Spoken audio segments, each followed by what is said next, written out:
Halo, semangat pagi. Apa kabar Bapak, Ibu, dan rekan-rekan yang terkasih? Semoga karena kasih Allah, anugerah kesehatan dan kegembiraan senantiasa tercurah dalam diri kita dan keluarga kita di rumah. Bapak, Ibu, dan rekan-rekan yang terkasih di lingkungan Santo Antonius Maria Claret, pada kali ini kita akan memasuki pertemuan kedua aksi puasa pembangunan 2021 dengan tema Pengakuan Petrus. Pada kesempatan kali ini kita akan melihat bagaimana Petrus mengenali Yesus sebagai Tuhan dan Guru.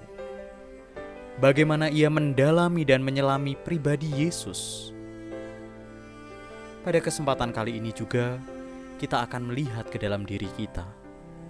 Bagaimana kita mengenali, memahami Yesus sebagai Guru dan Tuhan kita. Semoga dari proses perjalanan kita pada pertemuan kedua ini, kita memperoleh pengenalan sejati, pemahaman yang sungguh tentang Yesus sebagai Guru dan Tuhan kita. Marilah kini Bapak, Ibu, dan rekan-rekan yang terkasih, kita hening sejenak, kita persiapkan hati dan pikiran kita untuk mempersiapkan diri menyambut kebangkitan Kristus nanti.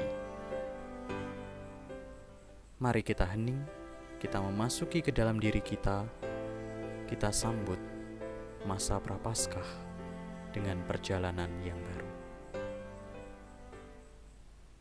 Dalam nama Bapa dan Putra dan Roh Kudus. Amin. Bapa yang Maha Kasih, dengan rasa syukur atas penyelenggaraan-Mu bagi hidup kami menghaturkan terima kasih atas rahmat iman dalam gereja yang satu, kudus, katolik, dan apostolik. Melalui pengalaman Santo Petrus di pantai yang didatangi Tuhan Yesus dan diajak untuk mengikutinya, kami semakin menyadari bahwa menjadi murid Yesus, Guru dan Tuhan, merupakan rahmat ilahi-Mu.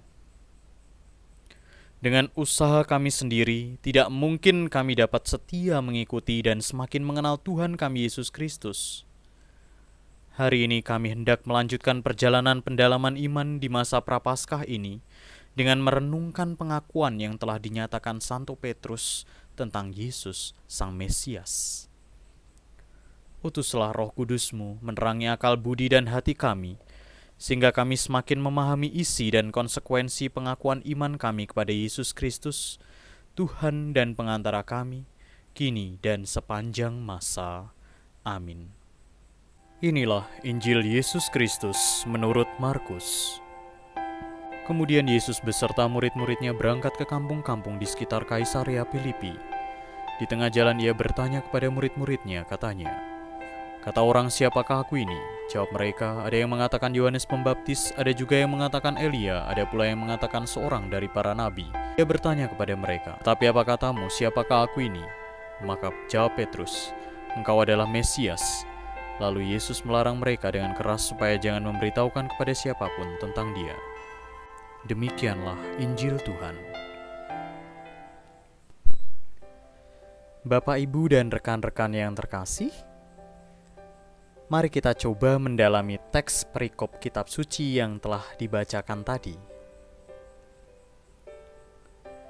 Menurut Bapak Ibu, mengapa Yesus perlu tahu pandangan orang lain yang bukan muridnya tentang dirinya? Yesus sudah mendengar dari para muridnya pandangan orang lain yang bukan muridnya tentang dirinya. Menurut Bapak Ibu, mengapa Yesus masih perlu bertanya kepada para muridnya, "Apa katamu, siapakah aku ini?" Menurut Bapak Ibu, mengapa Yesus melarang dengan keras para muridnya supaya jangan memberitahukan kepada siapapun tentang Dia?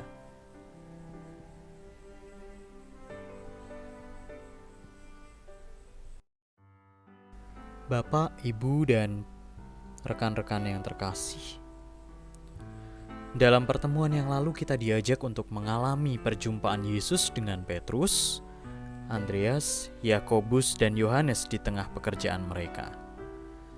Yesuslah yang datang menjumpai mereka dan mengajak mereka menjadi penjala manusia. Mereka langsung mengikuti Yesus begitu saja. Tidak diketahui dengan jelas apa alasan mereka mengikuti Yesus. Mungkin mereka pernah mendengar cerita dari orang lain tentang Yesus dan apa yang dilakukannya. Sejauh mana mereka mengenal Yesus sehingga mereka mau mengikuti Yesus? Apa sebenarnya yang mereka harapkan dengan mengikuti Yesus?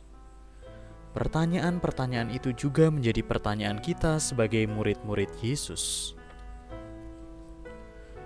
Bapak, Ibu, dan para rekan terkasih, sejak berjumpa dengan Yesus dan diajak untuk mengikutinya, untuk dijadikan penjala manusia, Petrus, Andreas, Yohanes, dan Yakobus terus mengikuti Yesus.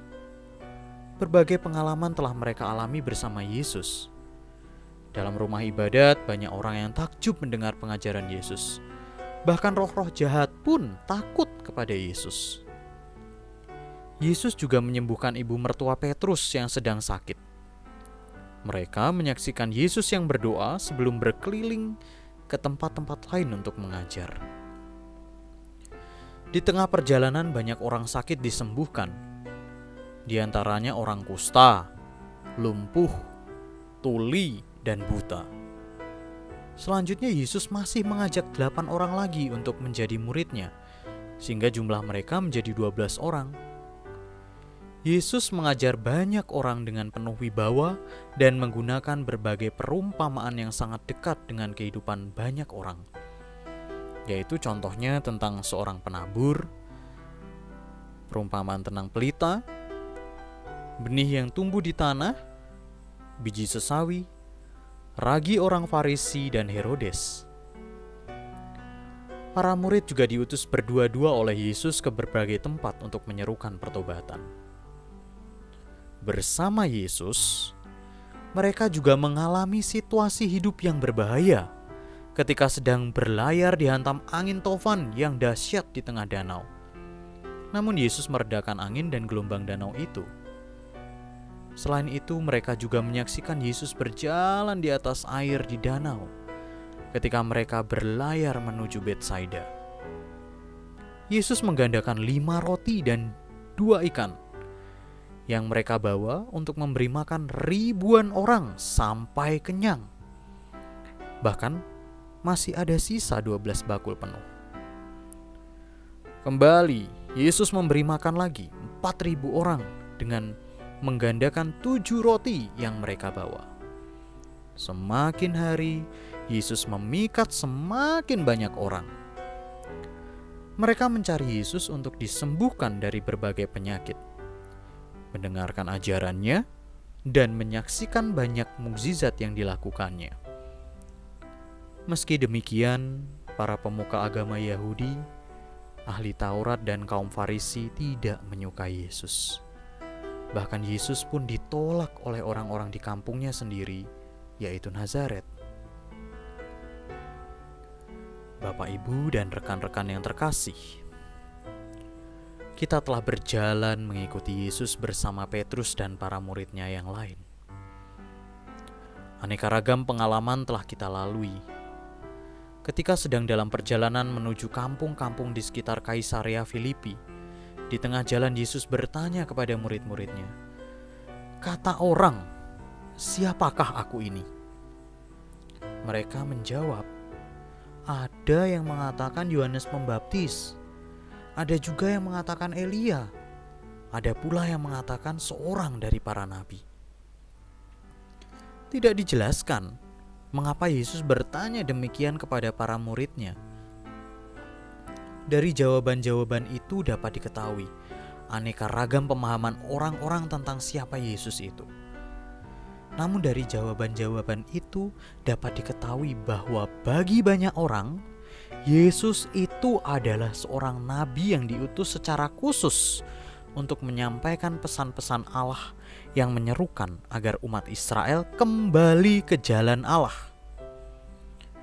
Namun dari sejarah umat Israel, semua nabi ditolak oleh umat Israel dan dibunuh. Selanjutnya Yesus bertanya lagi, "Tetapi apa katamu? Siapakah aku ini?" Dengan mengajukan pertanyaan yang sama kepada para muridnya, Yesus tentu memiliki maksud yang khusus. Para murid adalah orang-orang yang secara khusus dipilih oleh Yesus untuk mengikutinya, sehingga mereka memiliki hubungan pribadi dengan Yesus. Mereka mendengarkan pengajaran-pengajaran Yesus setiap hari dan menyaksikan karya-karya Yesus dari dekat. Oleh Yesus, mereka juga dibentuk menjadi sebuah persekutuan hidup yang disatukan oleh Yesus sendiri. Dengan keistimewaan seperti itu, kira-kira bagaimana sebenarnya pengenalan mereka tentang siapa Yesus itu? Bapak, Ibu, dan para rekan terkasih, mewakili teman-temannya, Petrus dengan tegas menjawab, "Engkau adalah Mesias."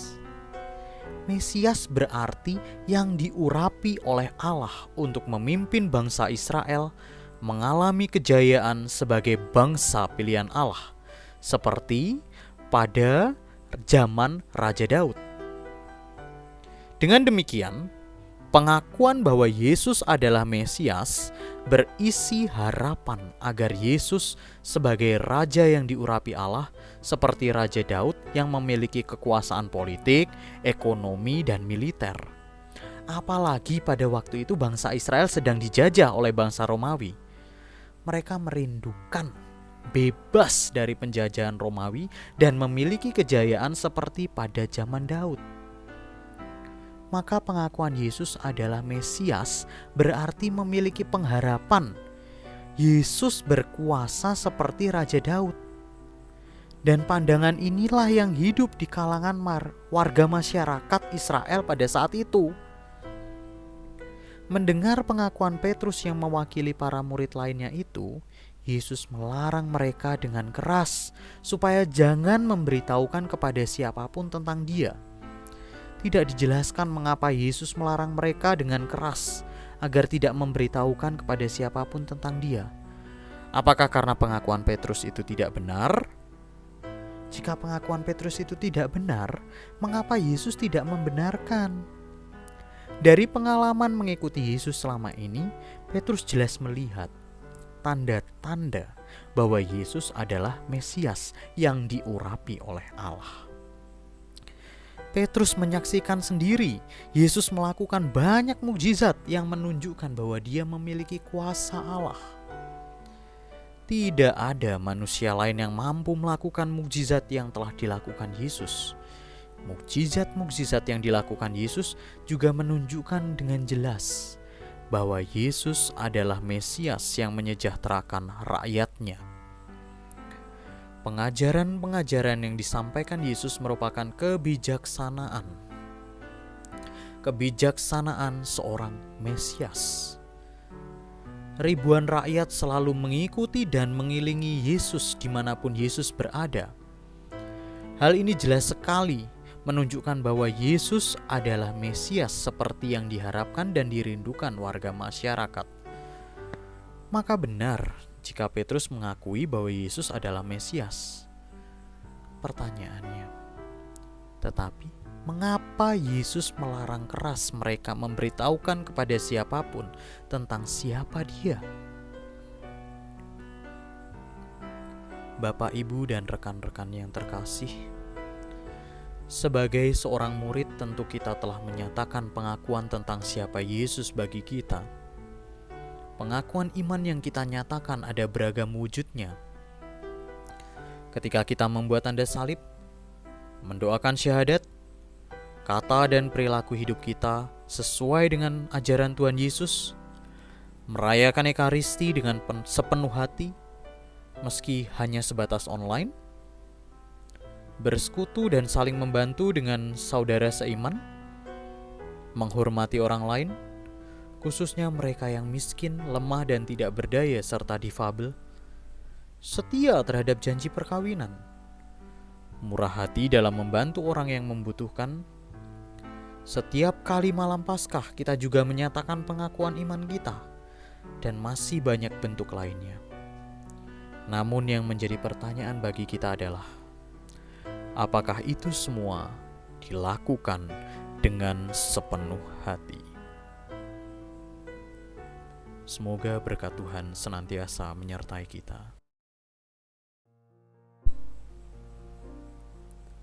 Bapak Ibu yang terkasih, kini tiba saatnya kita untuk bercermin ke dalam diri kita sendiri. Sejauh mana kita mengenali Yesus sebagai Guru dan Tuhan kita. Sudah sekian lama kita menjadi murid Yesus. Sebagai murid Yesus, apa yang paling berkesan dari pengajaran Yesus bagi kita? Mengapa?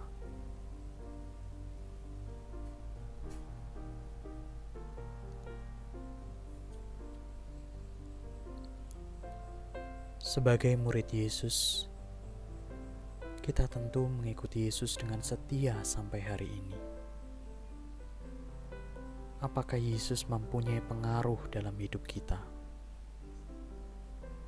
Dalam hal apa Yesus mempengaruhi hidup kita?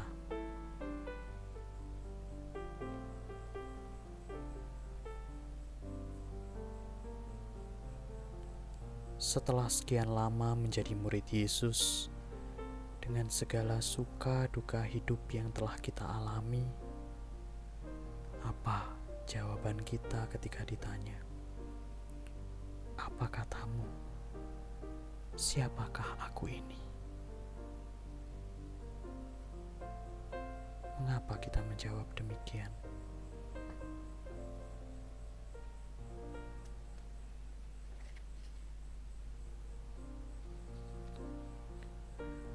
Di sekitar kita tentu banyak orang yang bukan pengikut Yesus. Mereka memiliki pemahaman tentang siapa Yesus itu. Sejauh mana kita mendengar pemahaman mereka tentang Yesus?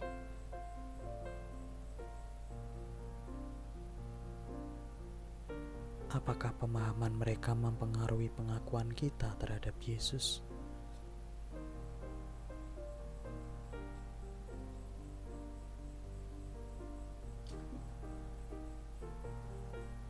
Mari kita telisik pertanyaan-pertanyaan itu ke dalam hati kita masing-masing.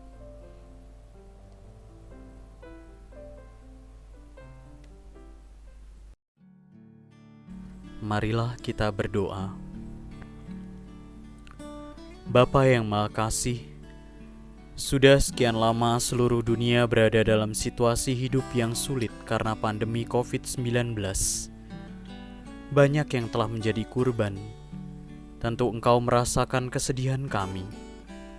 Kami sedih karena kami tidak dapat lagi dengan leluasa berkumpul dalam persekutuan untuk menumbuhkan iman kami. Terlebih kami hanya sebatas merayakan Ekaristi, sumber iman kami secara virtual. Meski tidak mudah, kami terus berusaha mengembangkan iman kami dalam keluarga. Berkenanlah Engkau selalu melindungi dan menguatkan iman kami. Jangan biarkan kami menjauh darimu. Maka dalam masa Prapaskah ini, kami tetap berjuang untuk menempuh jalan pemurnian iman dengan merenungkan sabda Putramu. Berkatilah semua orang, terutama mereka yang sedang berjuang menyelamatkan banyak orang. Berkatilah juga para pemimpin masyarakat, negara, dan gereja, para gembala umat di lingkungan, stasi, dan paroki beserta keluarga mereka. Berilah kekuatan ilahi-Mu bagi mereka yang sedang berada dalam situasi yang lebih susah dari kami akibat pandemi ini. Bantulah kami agar mampu setia menjaga keselamatan diri dan sesama dengan tetap disiplin mematuhi protokol yang telah ditentukan. Bapa yang Maha Kasih, berkenanlah menerima persembahan iman kami yang sederhana di masa Prapaskah ini. Doa ini kami panjatkan dengan pengantaran Yesus, Guru dan Tuhan kami, yang hidup dan berkuasa, kini dan sepanjang masa. Amin. Ibu Maria, Engkau selalu menyertai perjalanan hidup kami. Tentu Engkau merasakan keprihatinan hidup kami saat ini. Bantulah kami senantiasa dengan doa-Mu. Salam Maria, penuh rahmat, Tuhan sertamu. Terpujilah Engkau di antara wanita, dan terpujilah buah tubuhmu Yesus. Santa Maria, Bunda Allah, doakanlah kami yang berdosa ini, sekarang dan waktu kami mati. Amin. Bunda Maria yang semula jadi tak bercela, doakanlah kami yang berlindung kepadamu. Salam Maria, penuh rahmat, Tuhan sertamu. Terpujilah Engkau di antara wanita, dan terpujilah buah tubuhmu Yesus. Santa Maria, Bunda Allah, doakanlah kami yang berdosa ini, sekarang dan waktu kami mati. Amin. Bunda Maria yang semula jadi tak bercela, doakanlah kami yang berlindung kepadamu. Salam Maria, penuh rahmat, Tuhan sertamu. Terpujilah Engkau di antara wanita, dan terpujilah buah tubuhmu Yesus. Santa Maria, Bunda Allah, doakanlah kami yang berdosa ini, sekarang dan waktu kami mati. Amin. Bunda Maria yang semula jadi tak bercela, doakanlah kami yang berlindung kepadamu. Marilah kita satukan doa-doa kita dengan doa yang diajarkan Tuhan Yesus sendiri. Bapa kami yang ada di surga, dimuliakanlah namamu, datanglah kerajaan-Mu, jadilah kehendak-Mu di atas bumi seperti di dalam surga. Berilah kami rejeki pada hari ini, dan ampunilah kesalahan kami, seperti kami pun mengampuni yang bersalah pada kami. Dan janganlah masukkan kami dalam pencobaan, tetapi bebaskanlah kami dari yang jahat. Amin. Bapak, Ibu, dan rekan-rekan yang terkasih, mari kita hening sejenak, kita mohon berkat dari Tuhan. Semoga Tuhan beserta kita, sekarang dan selama-lamanya. Semoga kita sekalian dilimpahi berkat oleh Allah yang Maha Kuasa, Bapa dan Putra dan Roh Kudus. Amin. Saudara-saudari yang terkasih, dengan ini pertemuan pendalaman iman APP yang kedua sudah selesai. Syukur kepada Allah. Marilah kita pergi, kita diutus. Amin. Terima kasih Bapak, Ibu, dan rekan-rekan yang terkasih. Sampai jumpa di pertemuan pendalaman iman APP selanjutnya. Tuhan Yesus memberkati kita dan keluarga kita. Amin.